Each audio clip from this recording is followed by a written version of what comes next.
When I was in my early 20s, after I got out of the Air Force, I remember making a list of things I wanted to do before I turned 30. I was fresh out of the service with a new wife and child, and I knew what I wanted and how I was going to get there.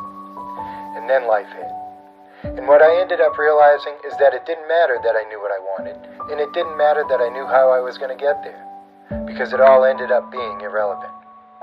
Because I had never figured out the most important thing first, and that's who I was as a person and how I saw myself fitting in with the world. And without knowing that, I spent most of my 20s and 30s chasing the wrong dreams and treating people like somehow I mattered more than they did. And by the time I turned 40, I had stopped making lists altogether.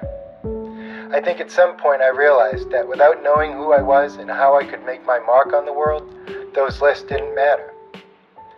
They were great for dreaming, but I remember most of what was on those lists, and there's only a few things I regret not having done. And the list certainly never included the things that would set my soul on fire now. So my advice to my children has always been to find out who they are and where their passions can help do the most good for the most people. And at the end, you'll have a much better list of places you've been and people who love you.